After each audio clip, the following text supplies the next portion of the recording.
So we're talking about syncope. Why is this topic important? Sometimes we're not sure if this is truly that syncope or a seizure. Syncope is not a diagnosis. It's a symptom of something else. High-risk patients are going to be any other symptom associated with that. The first thing I do, I say like, hey, let's try to get you seated. If they have regional depressions or crazy T-wave inversions, you have also confirmed that they are high risk. But by and large, you never really know. And then you said EKG. What about a blood sugar? Now, like getting more and more into the weeds. Do you have a memorable syncope call? Syncope is a call you will run countless times. Most of the time, it's not very worrisome, except to the patient. Most often because it's just because of a little dehydration or maybe a vasovagal reaction to, say, the sight of blood or maybe taking a shit. But it can be a harbinger of a serious life-threatening condition. So how do we determine when syncope is just benign or when we need to take it more seriously? Well, today's episode is going to teach us just that. 218. Okay, you're clear. Stand by for your base. Welcome to EMS Cast, where we provide high-level education for you, the providers on the streets. I'm Ross Orpit. I'm a practicing emergency physician, recovering paramedic. And I am Will Berry, a flight paramedic in North Carolina. Before we get started today, do you hate the gear you carry on all the calls you run? How full is your gear? Are the zippers bursting? Are the buckles breaking? Do you wish you could redesign the whole thing? Well, guess what? There is a sweet company called the Resus Tailor, and they do just that. They work with your agency to design a custom bag that meets the needs that you have. Do you have specific pieces of gear, specific calls you like to pack for? Whatever it is, they will work with you to design the bag that meets your needs. Check them out. They are our latest sponsor, and we love these guys. We think they do great work. So the Resus Tailor. That's right. You can check out their link in the show notes, and they'll have some bags on there you can check out. But like Will said, he loves to design bags specifically to your needs. So definitely reach out and see if he can get you something custom. All right, for today's episode, I am super excited because today we have back with us Matt Mendes. Years ago, Matt started this show with me, and we have been rolling ever since.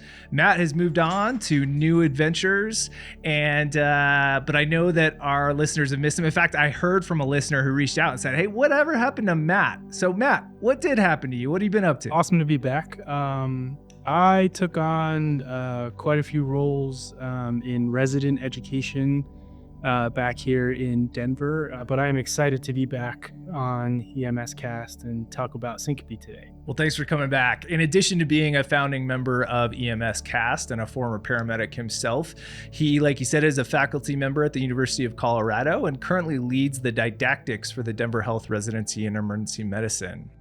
So we're talking about syncope. Why is this topic important, Matt? I was just thinking about how I thought about syncope as a paramedic, and I am horrified at the number of people that I let refuse and did not know any of the stuff that I'm going to talk about here. So I think it's super important that even though I'm going to talk about this today, that I come clean and have a lot of authenticity when I tell you I did not know any of this when I was a paramedic, which is why it's a topic of interest that I'm excited to talk about today. So yeah, I agree. I think we do a pretty poor job about teaching this in paramedic school, at least also where I went to school and trained. Yes, absolutely the same. The thing about syncope is it's a symptom, and I think that for some reason it's just not covered well because it's a symptom that crosses a lot of different organ systems, and a lot of paramedic education is organ system based. And some of it's chief complaint based, but for some reason, syncope is just not up there with the way we do chest pain or abdominal pain. But we're going to change that. This will be a pretty cool episode about syncope. I love that. And so we've started doing something, as you know, we started this podcast because we wanted to talk about really high level concepts, things that we wish we knew going through paramedic school, things that they don't teach you in paramedic school. But we realized that at the end of the day, we can't lose sight of the forest through the trees. And so although we're going to get into the weeds about some topics, we always want to connect these back to some guiding principles. So when it comes to syncope, what are going to be our guiding principles that are going to guide us through these calls that we can fall back on? So I would say that Every patient should have a physical exam that includes heart sounds and some version of a neurological exam. And every patient should have an EKG. And then everything here is going to be in the history.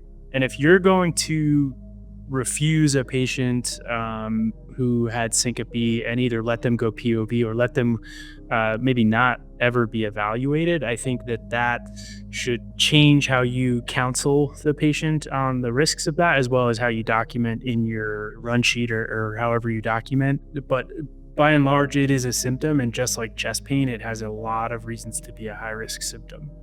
That's great. So guiding principles for today: every patient needs a physical exam, an EKG, and for you to listen to heart sounds. I know many of you out there aren't ever listening to heart sounds, but this is the one patient it's going to be really important, and we're going to talk about why. After that, we're going to talk about what's important on the EKG as we look at that. And then we're going to talk about risk stratifying, determining when someone is going to low risk and okay to refuse, and when someone is high risk. And if you're going to do a refusal, what are the important risks we need to tell people about? Perfect. Moving on. How do we determine if someone is high or low risk? That's a great question. It's in the history, physical, and EKG.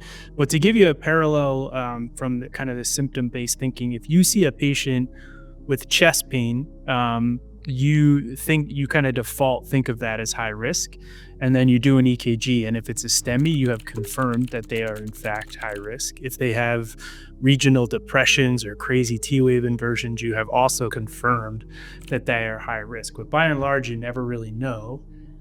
And without realizing it, you most often bring them to the emergency room where we check troponins and potentially admit them for a stress test. And our goal is to take that initial high-risk complaint that an EMT or paramedic initially evaluated and figure out if it truly is in fact a high-risk chief complaint, or through various levels of testing with blood tests and radiology tests, if we can truly say your chest pain is low risk because it's not a life-threatening or limb-threatening diagnosis. You can do the same thing with syncope, but it's at first, by and large, through history and physical exam.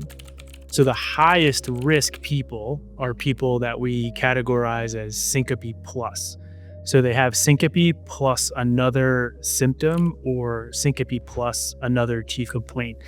This is not a person that you want to talk into a chief complaint. So you don't want to say you had chest pain right before you passed out, right? You just ask them, like, how are you feeling before you passed out? Very open-ended. Was anything bothering you right before you passed out? Do you remember what happened right before you passed out? And so these syncope plus patients, these people who answer, yeah, you know what? And then they give you a story, those are high risk. Some classic avatars that represent truly high risk syncope patients. You have a young woman in her late teens, early 20s who had lower quadrant abdominal pain and then passed out. That is an ectopic pregnancy until proven otherwise. The same exact syncope presentation. I had lower quadrant abdominal pain and then I passed out in a 70-year-old male is a AAA until proven otherwise.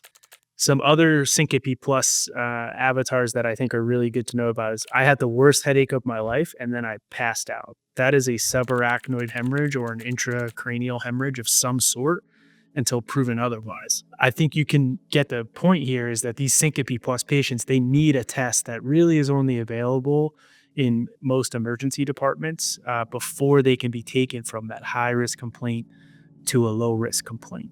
Some other really classic syncope plus patients are, I just got off a plane, my left calf is swollen and I can't breathe. That would be concerning for a pulmonary embolism. I'll stop there if you guys have any other good syncope plus stories or questions. Well, I was going to throw in there, the first thing for me when I approach this patient, because you get called to syncope a lot, is set the stage to be able to do a good assessment and get that EKG. And so what I'm talking about is so often we go and they're still on the floor, and, you know, people have like, they're fanning them sometimes, or they're propping things under their legs or whatever. So the first thing I do is, as long as there's not like significant trauma, like they syncopated off a ladder and fell, I say like, hey, let's try to get you seated. So we're not just, logistically, it's just hard to work when someone's laying flat on the ground. So we go from supine to seated, And that alone can tell me some things, I think, if, if they experience like dizziness, lightheadedness, or potentially syncopize again.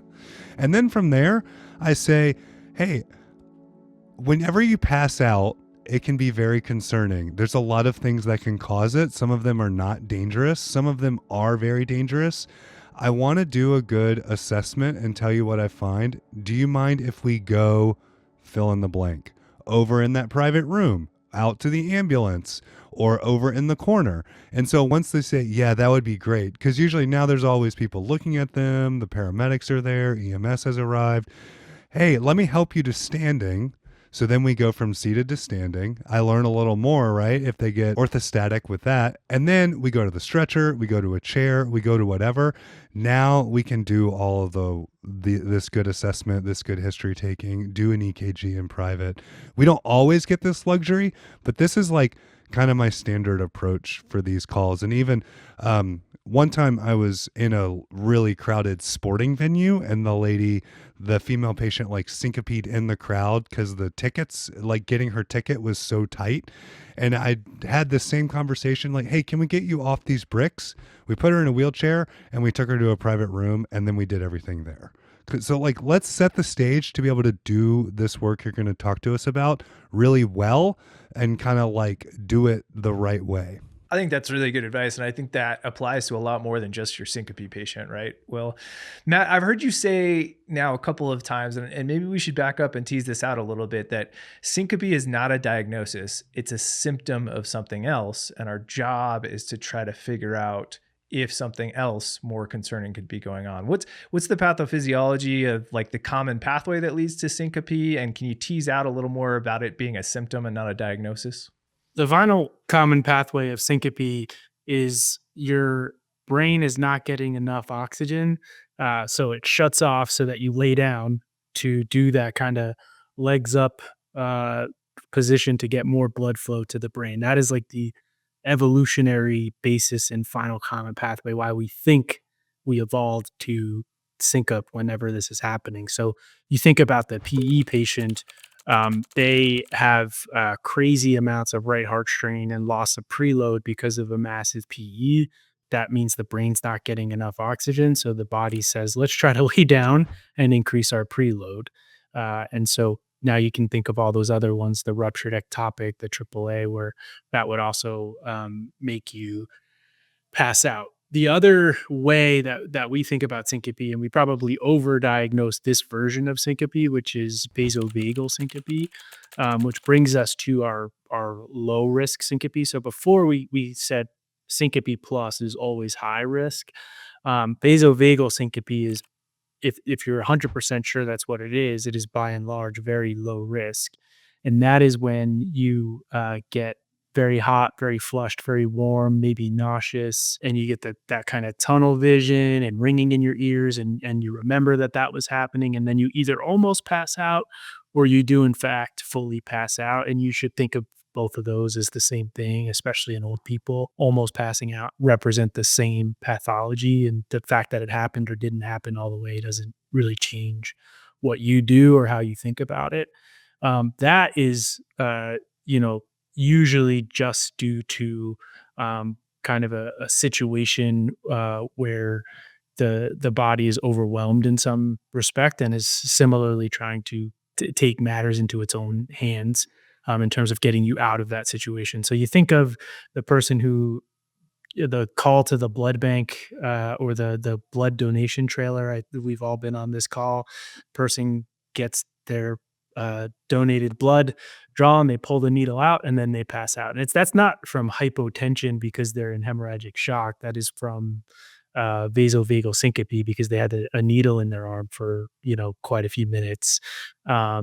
And so, or you think of the church syncope or the standing at attention syncope, kind of these situations where it's really hot and you're standing with your legs stiff, and the thought is that decreases venous return and preload, and eventually your body passes out to get you to stop doing that. Some people have a syncopal episode to severe pain, and it's all kind of along a similar thing. That's all generally very low risk. But you better be damn sure that that's what it is, and that prodrome truly is a low risk prodrome. In the vein of just getting the call going and our initial approach, can you also talk a little bit about sometimes we're not sure if this is truly that syncope or a seizure? Yeah, syncope versus seizure script and like framing is super useful. Like everybody should, if you think it's one, make sure you also think about the other. So if you're at a call where it's like very convincingly a seizure, be like, but was it syncope? And even if you're like in 10 seconds, no, it wasn't. It was a seizure. That's fine. But one of the things that happens to the body when you get that low blood flow state, regardless of the etiology, is it high risk because you're bleeding or low risk because you were standing at attention for 2 hours? No matter what, if you like pass out in any of those scenarios, you can get that myoclonic jerking or like twitching, and that often clouds the picture more so when it's syncope and less so when it's a seizure. Seizure is a lot more obvious. That myoclonic jerking is not so obvious. So Ross can speak to this and what he uses, but in my practice, I primarily use how fast they return to baseline and tongue biting. Those are pretty much the two biggest things that I rely on, and then other historical factors. If you were picking somebody up who's and it's July and it's an unair conditioned church, then and it was myoclonic and they're like they twitched for a little bit, it's probably syncope. If you're picking somebody up and they have a big abrasion on both sides of their tongue and they're still pretty confused, it's probably a seizure. And that's about as good as it gets. No one else. There's not really a trick we have up our sleeves beyond what you guys already have in the field. Maybe we've arrived, we're getting things rolling, we're asking some questions. We are pretty confident now at this point that this is syncope, not a seizure. Walk us through. We've talked about syncope plus and maybe some low risk things like vasovagal, but we may not know that right away. Where's all the cloudy middle part? So the most important way to get to the high, low, or the medium middle part that we're about to talk about is just very generally say, how are you feeling right before this happened? No matter what they say, I would say, was anything else bothering you right before this happened? And usually most people will describe exactly how they felt. And if they're high risk, they'll say, I had a headache and then I passed out, and I've never had that happen before. If they're low risk, they'll describe the tunnel vision, the ringing in the ears, the nausea, the weird feeling, the lightheadedness, and then they sat down and then they still passed out. The medium ones are when they're like, I don't remember, I was fine. And you're like, so it was just a regular old Wednesday and then you woke up here and now I'm here. And like, you don't remember feeling bad at all. And they're like, yeah, I don't remember anything. It was fine. And then if there was a bystander, you're like, what did you guys see? And if they were like, he just went out, that is medium. And the reason it's medium is because it's probably high risk. But we have nothing to tell us it's high risk yet. But with the feared thing that's representing is I'm talking to you, Will, and we're having a good time. And then all of a sudden my heart goes into an arrhythmia, say V-fib or V-tach, or like a crazy fast SVT, which immediately turns off blood flow to my brain. So I just pass out rather than that kind of slow lack of venous return. I'm getting lightheaded. I'm getting nauseous. I feel weird.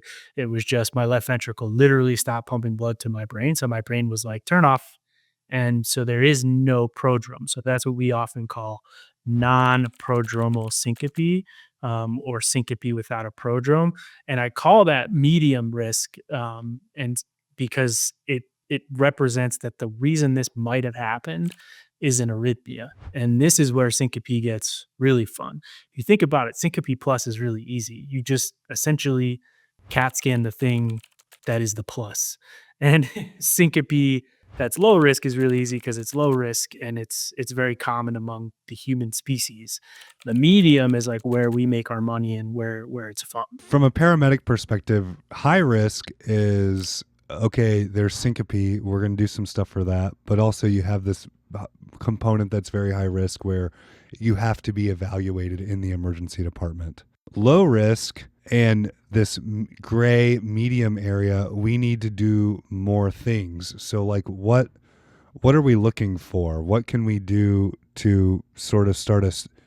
What can we do to try to stratify this with the tools at our disposal in an ambulance? Great question. History and physical. And what I would say is learn some version of a neuro exam. Cincinnati pre-hospital stroke scale or the VAN, all the stroke assessments are not truly neurological exams. They're screening tests. But one thing you can add to your practice is do a Cincinnati and then do a finger, nose, finger and a gait test. And that essentially, if that's normal, is like you can consider that the brain is grossly behaving normally, but the real money is in heart sounds and lung sounds because if the lungs are full of pulmonary edema, that suggests that the syncope is due to CHF or some sort of heart failure, and backflow from the left ventricle into the lungs.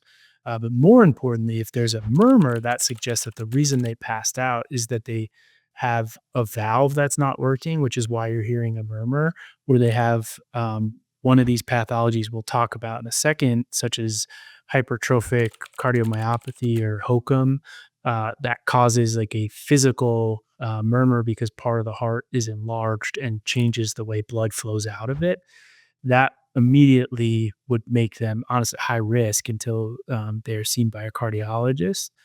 The other thing that you want to do is an EKG. And now this is where I am embarrassed about how little I knew about the EKG and syncope until I became a physician, which is the EKG and syncope is extremely important, and has, a few things that are relatively easy to look for if you just bookmark a picture on your phone of what you're looking for. And every time you do this, you just look at your phone.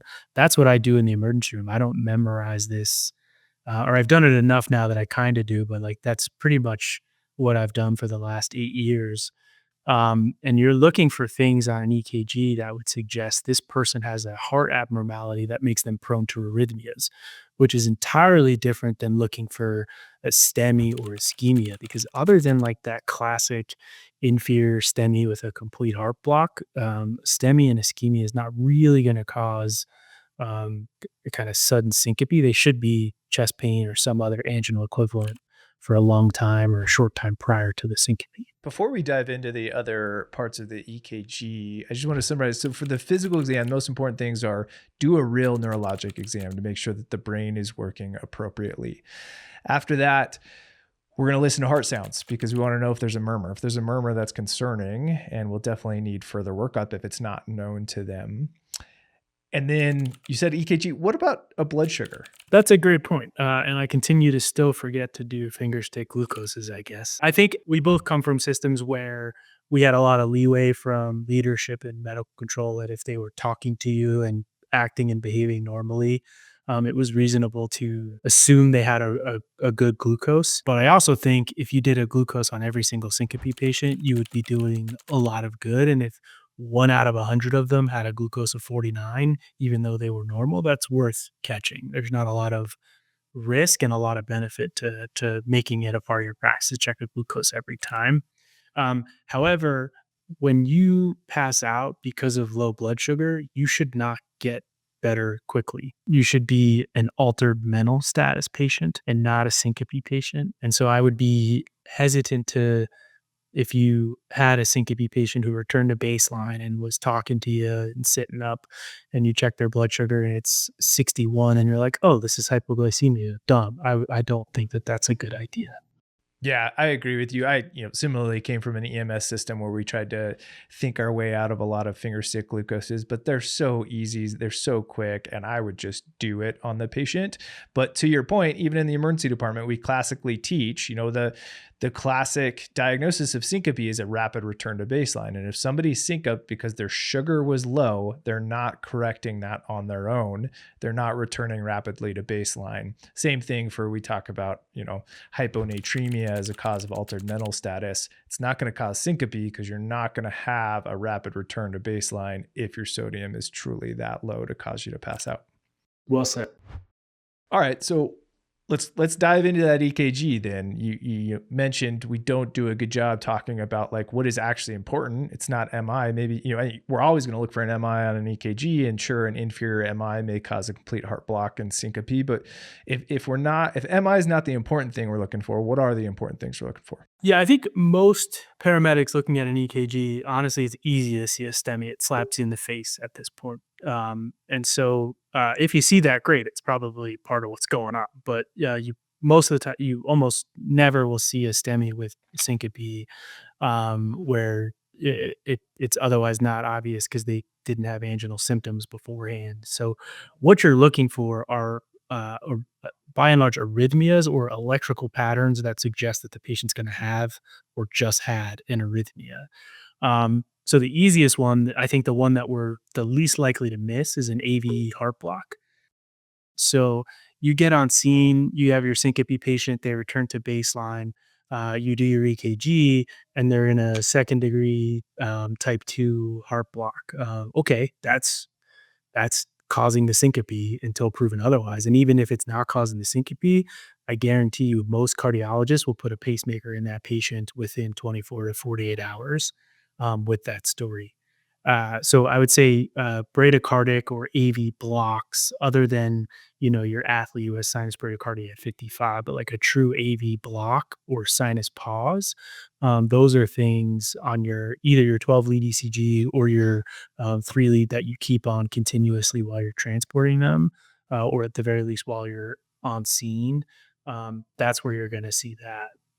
Now we're going to get into like more and more into the weeds with each of these. So I'd say the next most common one that's probably easy for paramedics because it tends to be a part of most curriculums and on most paramedic tests. It was on every paramedic test I took, including NREMT, which was delta waves for Wolff-Parkinson-White disease. So what that really represents is a shortened PR interval, which is the more important thing to look for, is just a short PR interval in general. But if you see the delta wave, that's great. It's only going to be present I've seen 5% of the time, I've seen 30% of the time of Wolff-Parkinson-White, but never even close to half the time are you going to have delta waves. So it's the short PR interval that you really want to look for. And that's that between the P wave and the Q or R wave, whatever the first wave of the QRS complex is, that space is extremely short and upslurs a little bit. You see it one time and you'll remember what it looks like forever. Again, that's something that's not that foreign to all of us in the pre-hospital setting, and is as long as you remember to think about it when you've got a syncope patient in front of you, it's pretty easy. Now, like getting more and more into the weeds, I would say the next one would be QTC prolongation or QT prolongation. The truly easiest way to do that is to look at the number on the EKG printout. The AI that says this is a STEMI or this is a left anterior vesicular block is not that great at picking up ischemic changes, but it is absolutely great at measuring intervals. And so if you have a EKG and you look at on the upper left side where they tend to put those numbers, and you see a QTC that is 500 or higher, then that could be or could represent the etiology of syncope, meaning that QTC is now long, but it got even longer and they went into torsades or VTAC, and it has since kind of recovered, but is at a high risk of getting long again. Things that tend to cause that, I would say most commonly, Ross, and you can correct me if I'm wrong, because honestly, like medications, there are definitely congenital syndromes that prolong the QT. But by and large, if you see that, it's like the patient is on multiple medications that prolong it, and then they got dehydrated and tipped over the edge and had torsades. That would probably be Yeah, and I think the key there is multiple medications that cause it. and then there's congenital conditions that prolong. But if you don't have that readout of a QTC, or for some reason it doesn't work, you can look at it on the EKG, and like the poor man's way to do this, the easy way to do this, is the first wave of the QRS to the T wave should not be more than half the distance of the R to R interval. In other words, an entire QT complex should not take the majority of the time that happens between beats. If it is half or less, then they probably have a normal QT. If that QT is taking up a ton of that R to R space, then they probably have a prolonged QT, and you should be worried about it. The next weeds that we're going to get into, I would say, is probably left ventricular hypertrophy, which at the extreme end causes hypertrophic cardiomyopathy and outflow obstruction. So this is like the classic example of this is like the high school football player who has a VFib arrest at a football game. This is what you're most worried about.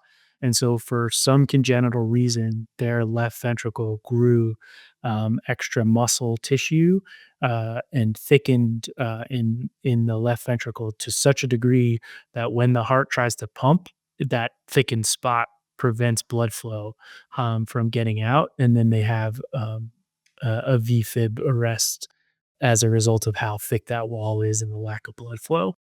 This is the most frustrating one on EKG because there's no pathognomonic or there's no like slam dunk, yes, this is it sign. So it's all like they have left ventricular, so they have giant QRS complexes consistent with LVH, or they have what are called dagger Q waves. So our ischemic Q waves are little like tend to be wider and shorter. If you look up dagger Q waves, they're these like really narrow, long Q waves.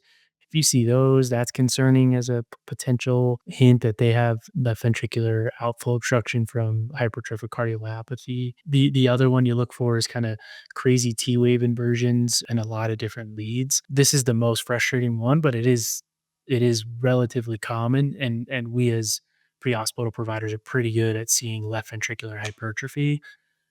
The next one would be a Brugada type pattern. So this you're going to be mainly looking in the precordial lead, so V1, V2, and you just got to look at a picture. But what it looks like is the ST segment is essentially a skateboard ramp, or like a horse saddle. And if you see one of those ST segments looking like that, and you're looking at a person who just passed out with no prodrome, that suggests that they had VTAC or VFib from that channelopathy that causes that kind of weird looking ST segment. And then next would be right ventricular dysplasia, and it's called arrhythmogenic right ventricular dysplasia, ARVD. That essentially is another genetic condition, most commonly in like Italians and Mediterranean people, where fat infiltrates the right ventricle, and they're really prone to arrhythmogenic cardiac arrest. They, on their EKG, can have what's called epsilon waves in V1, V2. So it just looks like a little P wave is in the ST segment. And so if you see that little P wave in the ST segment of V1 or V2 and the person in front of you passed out, that's as high risk as it gets. And then finally, I would say right ventricular strain is tough to pick up because the most common sign of RV strain is just tachycardia. But if you see really crazy S waves in the inferior or the V5, V6 lateral leads, that could suggest right ventricular strain.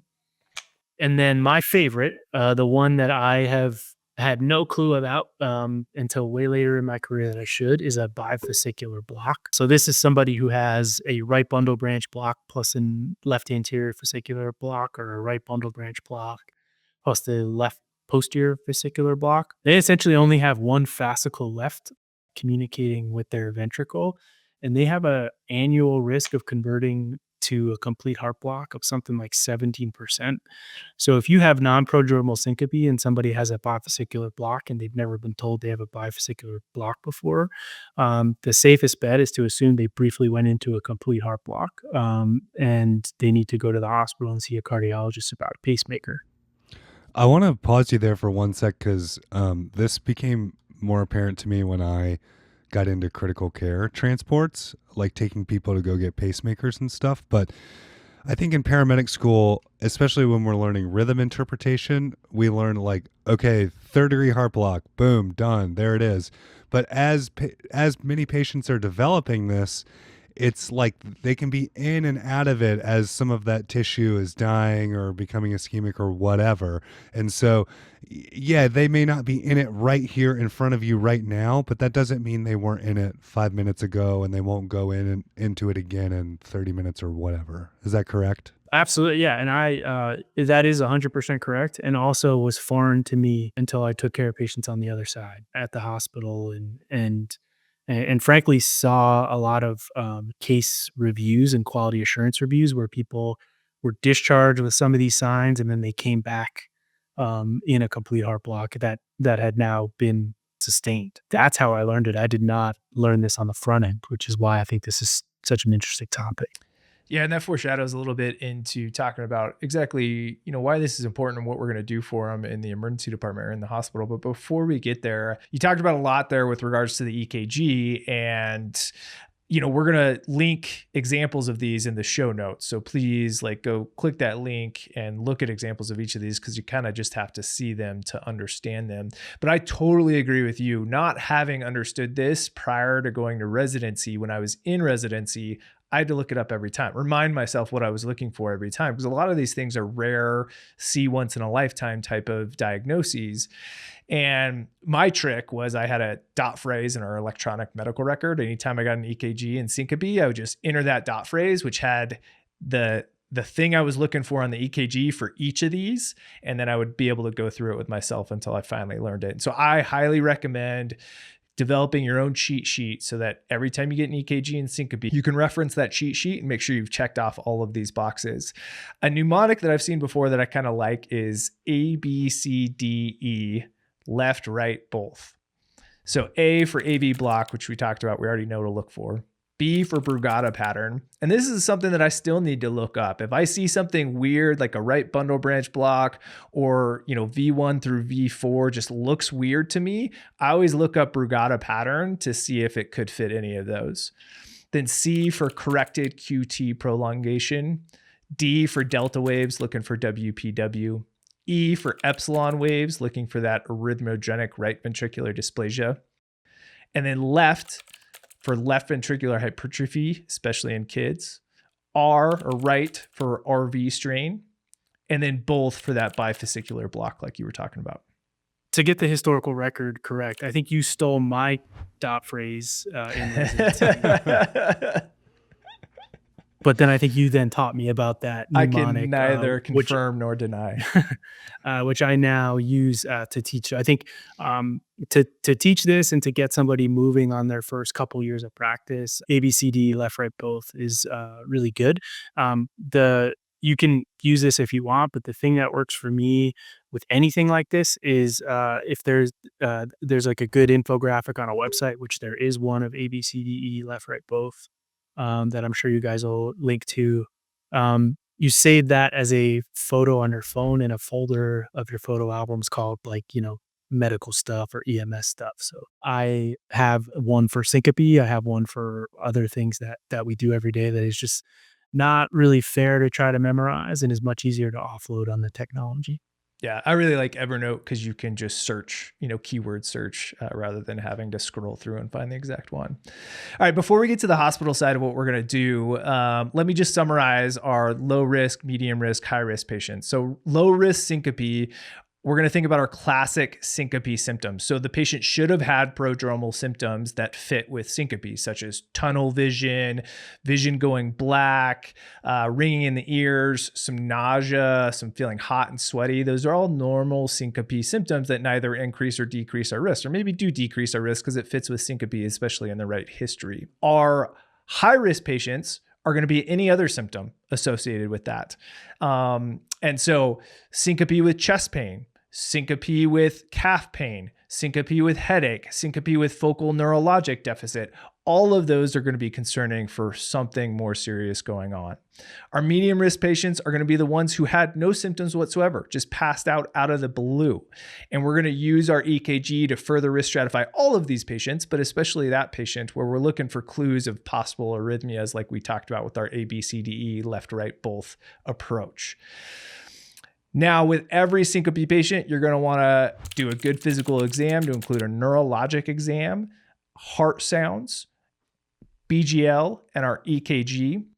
Historical features that are going to make us more concerned, which I don't know if we got into, but I want to mention quickly here for a high-risk syncope, are any history of CHF or AFib make them more likely to have had an arrhythmia. Syncope while they were in a seated position is concerning, or syncope at rest. Syncope during exertion is also so like playing soccer, like young kid playing soccer, or the older patient with a murmur who's going upstairs in syncopes. That's concerning for aortic stenosis. And then a family history of sudden cardiac death. So something always important to ask too, do you have any history of somebody dying at an unexplained at a young age or from a cardiac cause at a young age? All right, Matt. So this patient arrives to your emergency department. What are we doing from there? Because it sounds like most of the workup has been done in the pre-hospital setting now. This is one of the few cases where I do want you to hand me the EKG that you did in the pre-hospital setting. And I do want to look at it. And I will look at it for all the things we talked about. And if it's that vasovagal person, I will just essentially confirm everything you already told me. So if you tell me a low risk story and a low risk EKG, but and they came for transport, I will do a history physical, a repeat EKG.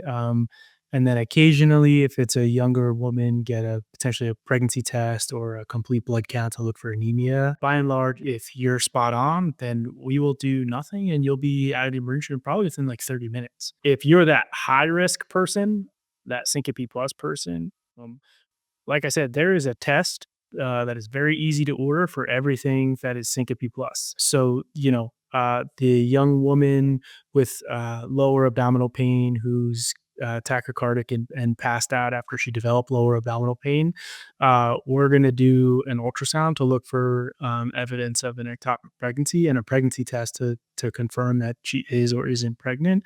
And then if that's negative, I think by and large, most of them will get a CAT scan as well to look for something else that popped or is twisted or is infected or something. If you're that old guy, you're immediately going to get an ultrasound to look and see if I can just immediately within 10 seconds confirm that your aorta popped and from a AAA, or if you have a AAA on ultrasound, which is pretty good. And then no matter what, you're going to get some sort of a CAT scan with contrast of your abdomen to try and figure out why you had abdominal pain and then passed out.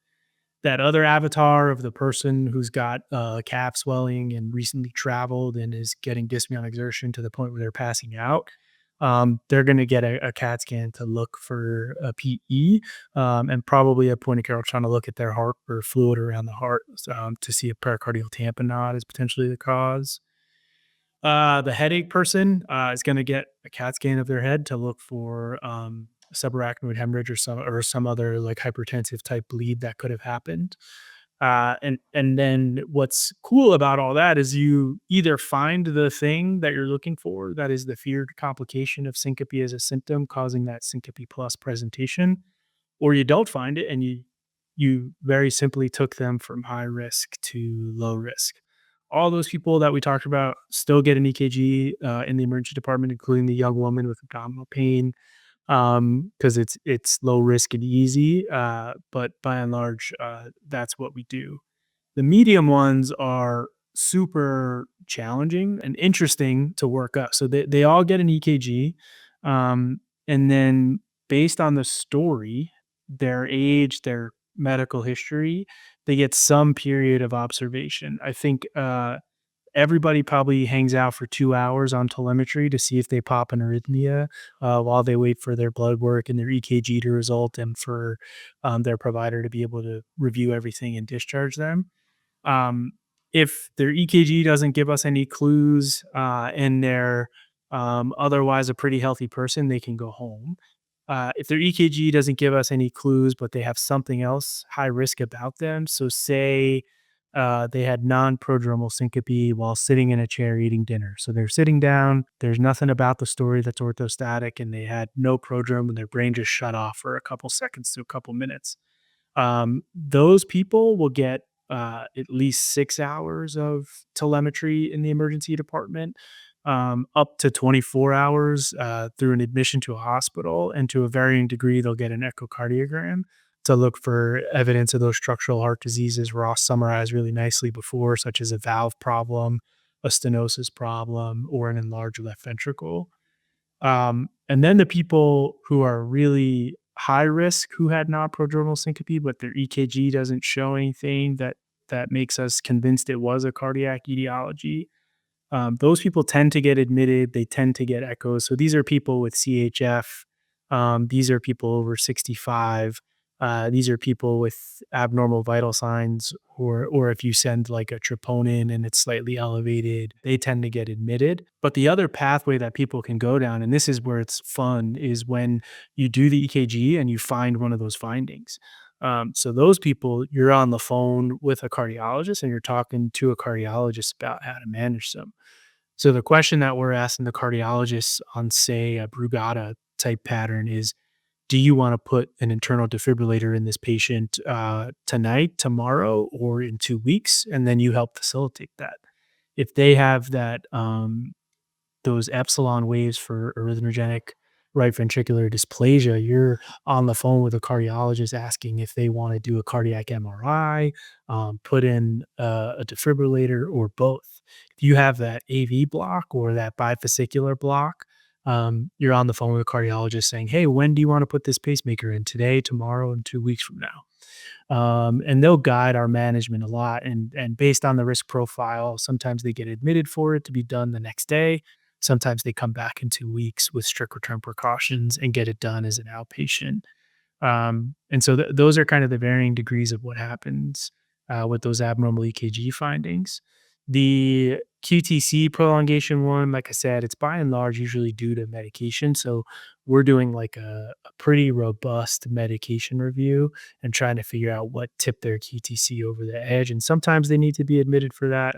I would say most of the time they get admitted for that, but sometimes it's easy to figure out, and you can just have them stop that medication and make sure their electrolytes are normal and get them going. The final piece would be the SVT, Wolf Parkinson White. You found a short PR, you found a delta wave. You're going to talk with a cardiologist. And my experience is that most of those people go home same day, but they're now on a beta blocker or calcium channel blocker to prevent kind of recurrent episodes of reentrant tachycardia. Several questions, Matt. Please. Yeah.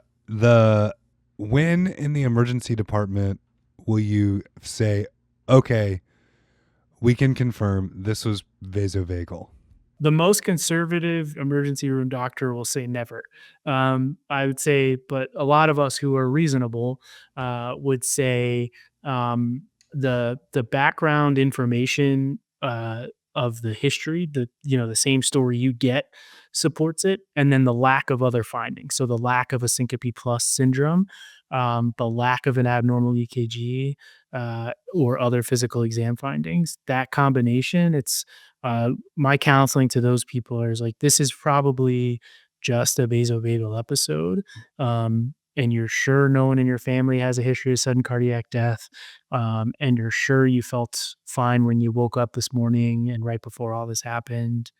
In that case, I will say I don't think that anything high risk is causing your syncope, and it's probably a vasovagal episode.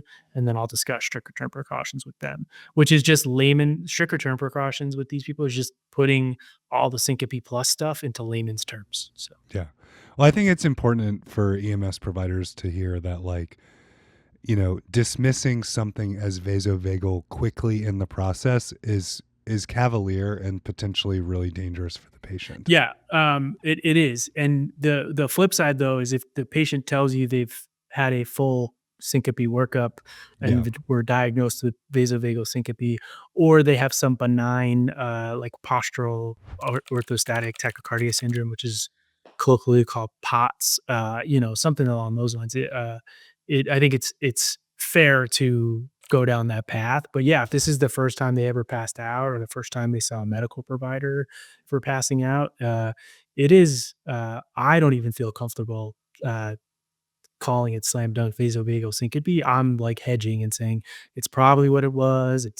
I'm pretty sure it wasn't anything more serious. And so I think, it is a challenging situation to fully just be like, it's definitely that.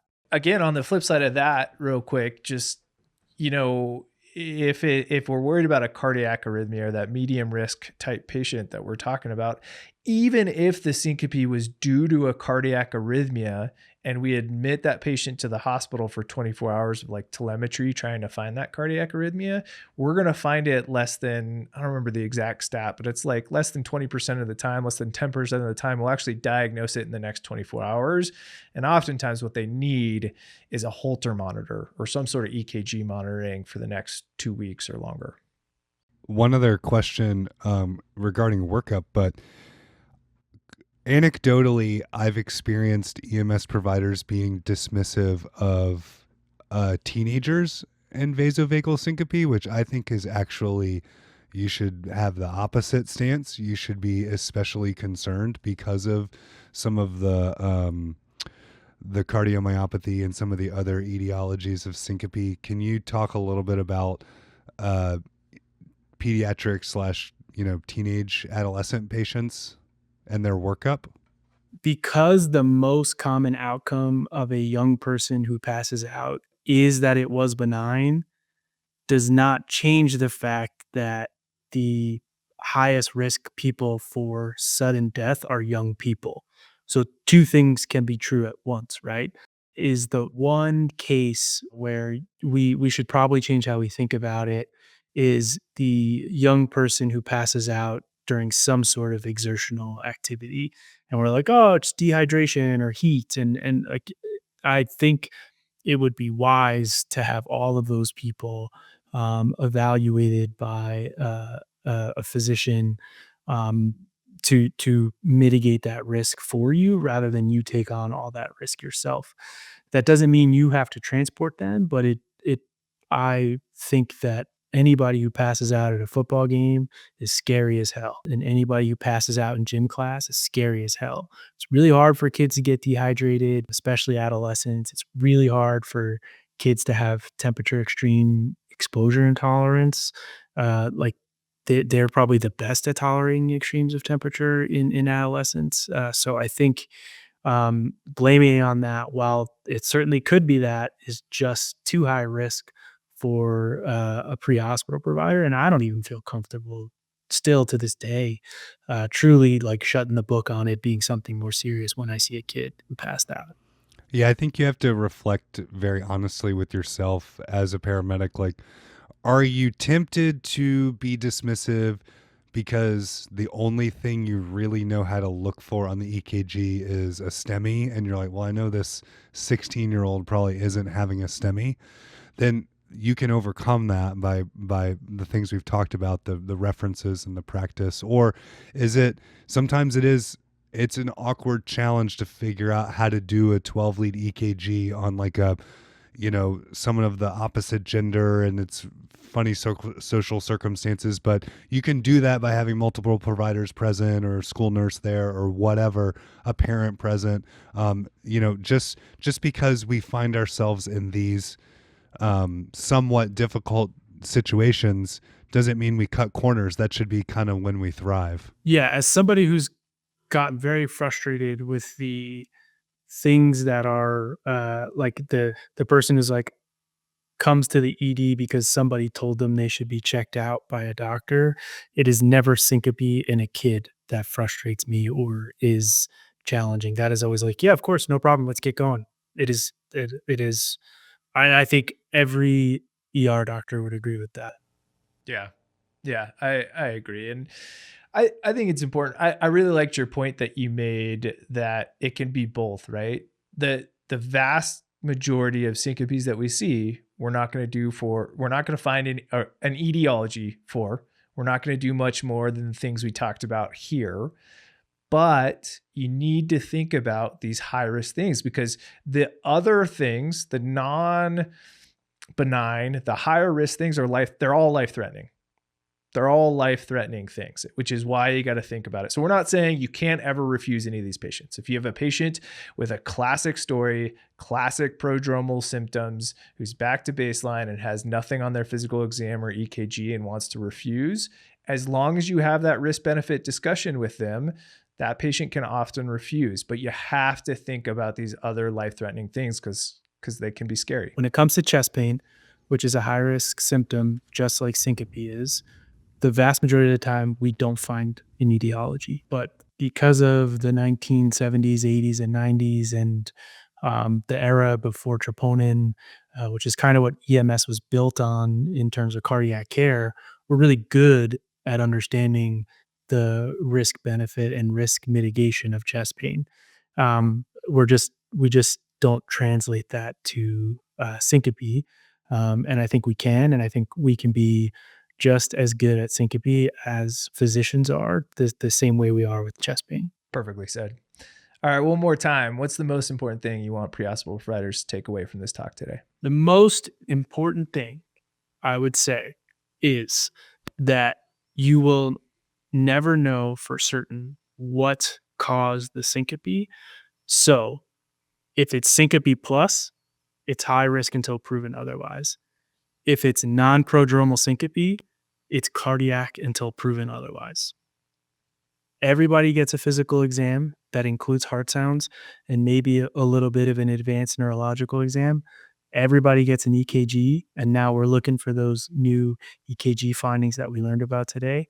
Everybody gets a finger stick glucose, and everybody gets a consideration for transport, recommendation for POV, and very rarely do we refuse and tell someone they don't need to be evaluated. Thanks, Matt. One last thing I want to highlight that you mentioned earlier, but I think is important. Near syncope has the same outcomes as syncope. Good or bad, if somebody almost passed out, they will have the same outcomes as somebody who actually did pass out. So treat them the same. Do you have a memorable syncope call? So mine, I'll go first because I've been thinking about this the whole time we've been talking. It was like it was a Saturday, summer day, outdoor like club dance scene where they had brought in like the truckloads of sand and like dumped it there with a dump truck. And it was like this super chaotic like EDM festival situation. And this guy, he had passed out in the middle of the crowd. So we had to figure out, it was like we were on a beach. So we had to figure out like how to get him out of the sand onto our stretcher, which wouldn't roll in the sand, and then like get him into the ambulance. And he's like sandy and sweaty and of course really intoxicated. And you're trying to figure out how to take him seriously, but also like it's just this super chaotic dance scene. So that one was high up on the list for me. No, I was probably so bad at syncope that I don't remember any of them because I didn't know it was dangerous. The first time I paced somebody was syncope in like a second degree type 2 heart block that was going in and out of a complete heart block. So I remember that one because the person's just yelling at you the whole time, like ow, ow, ow, ow. And but yeah, I don't nothing nearly as cool as your Sandy story. Mine was when I was in paramedic school, which just drove the perfect point home. We had this like 20-something-year-old female who had passed out, and we showed up and she was tachycardic and hypotensive and had a cast on her lower extremity, but was otherwise back to baseline and asymptomatic. And my preceptor was like, hey, anytime you see unexplained tachycardia in a young patient, like what should you always think about? And I didn't know the answer as a paramedic student. She pointed to her cast, and I was like, oh, PE. And we get her on the stretcher. It's one of those old buildings in Denver where you can't fit the stretcher in laying down, so you have to sit them up. So she's hypotensive. We put her on the stretcher, kind of in Trendelenburg's, and we get into the elevator, and we now have to sit her up. And so we sit her up, and as soon as we do, she passes out again as we're riding the elevator down. And that point, the lieutenant had showed up on scene, and he just nudges my preceptor, and he was like, she's still alive. And she did still have a pulse. We got out of the elevator, laid her flat. She woke up again, got her to the emergency department. We followed up later. They said she passed out like 3 or 4 more times in the emergency department, ended up having a massive PE, and went for intervention for that. All right, thanks for tuning in this week. As I discussed earlier, we're going to have links in the show notes to look at all these EKG examples. You can follow us on Instagram at EMS Cast. Please tell a friend if you enjoy the show, and check out the Recess Tailor if you're looking for some new gear. I think my guy was just intoxicated. Yeah. Really dehydrated from his dance party in the sand. Yeah. It was the perfect call for a student because it just drove PE home for me.